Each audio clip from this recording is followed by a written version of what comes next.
এই মুহূর্তে সবচাইতে বড় খবর, বিধায়ক বায়রন বিশ্বাসকে এসআইআর হিয়ারিং নোটিশ, তীব্র বিতর্ক। এই মুহূর্তে চাঞ্চল্যকর খবরে রাজনৈতিক মহলে শোরগোল পড়ে গিয়েছে। সাগরদিঘি বিধানসভার বিধায়ক বায়রন বিশ্বাস এবার এসআইআর সংক্রান্ত হিয়ারিং নোটিশ পেলেন। শনিবার সন্ধ্যায় ধুলিয়ান পৌরসভার 19 নম্বর পার্টির বিএলও অঙ্কুশ কুমার ভকত তার হাতে ওই নোটিশ তুলে দেন। নোটিশ অনুযায়ী আগামী 24শে জানুয়ারি শামশেরগঞ্জ বিডিও অফিসে হাজির হতে বলা হয়েছে বিধায়ককে। নোটিশ হাতে পেয়ে নির্বাচন কমিশনের ভূমিকা নিয়ে তীব্র ক্ষোভ প্রকাশ করেন বিধায়ক বায়রন বিশ্বাস।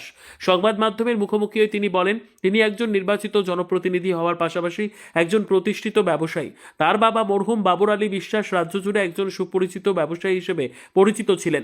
বিধায়কের দাবি, তার সমস্ত পরিচয়পত্র, নথি ও ভোটার সংক্রান্ত রেকর্ড প্রশাসনের কাছেই রয়েছে। তা সত্ত্বেও কেন তাকে হিয়ারিংয়ের জন্য ডাকা হচ্ছে সেই প্রশ্ন তুলেছেন তিনি।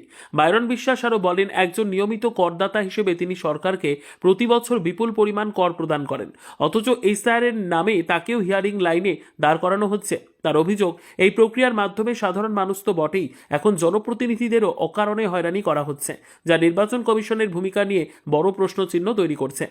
এদিকে একজন বিধায়ক, দীর্ঘদিনের ভোটার এবং বিশিষ্ট ব্যবসায়ীকে এইভাবে নোটিশ পাঠানো নিয়ে এলাকায় ক্ষোভের সৃষ্টি হয়েছে। সাধারণ মানুষের প্রশ্ন, একজন জনপ্রতিনিধিকেই যদি ছাড় না দেওয়া হয় তাহলে সাধারণ মানুষের ভবিষ্যৎ কোথায়? তবে সমস্ত বিতর্কের মধ্যেও সাগরদিঘির বিধায়ক বায়রন বিশ্বাস আশ্বাস দিয়েছেন যে কোনো প্রয়োজনে তিনি মানুষের পাশে থাকবেন এবং তাদের স্বার্থে লড়াই চালিয়ে যাবেন। বিধায়ক সাহেব, আপনাকেও এসআইআর হিয়ারিং নোটিশ দেওয়া হয়েছে।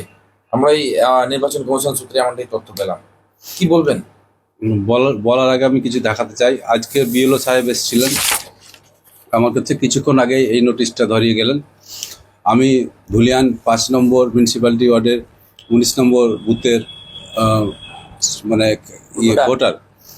তো যাই হোক, আমি বলতে চাই সাধারণ মানুষের কাছে যে আজকে আমার বাবা একটা বিশিষ্ট শিল্পপতি, জনসেবক ছিলেন আর কি।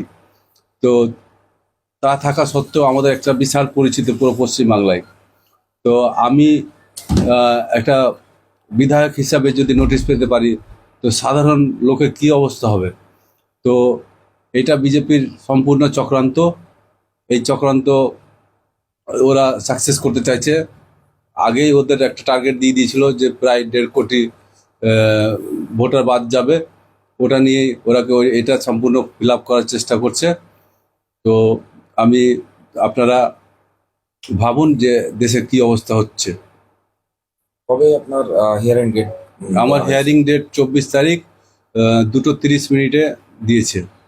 আপনি একজন বিধায়ক, আপনাকেও নোটিশ দিতে ছাড়া হচ্ছে না? সাধারণ মানুষ এমনি তো আতঙ্কিত। এটা বিজেপির সম্পূর্ণ চক্রান্ত। ওইটাই ওরা টার্গেট ফুলফিল করতে চাইছে এবং ওতে ওরা কায়েম থাকবে। কিন্তু আমরা কোনো মতে এসআইআর মানছি না, মানব না। আমি বিধায়ক বায়রন বিশ্বাসের অফিসে এসেছিলাম ওনাকে হিয়ারিংয়ের নোটিশ দিতে। আমি 56 শামশেরগঞ্জ বিধানসভার 19 নম্বর পার্টের বিএলও। তো তিনি আমারই পার্টেরই একজন বাসিন্দা প্লাস ভোটার। সেই সূত্রে ওনাকে আমি বিএলও হিসাবে নোটিশটা দিতে এসেছিলাম। 19 নম্বর পার্ট, 56 শামশেরগঞ্জ বিধানসভা, ধুলিয়ানের। আজকে নোটিশ রিসিভ করলেন? হ্যাঁ, উনি রিসিভ করেছেন।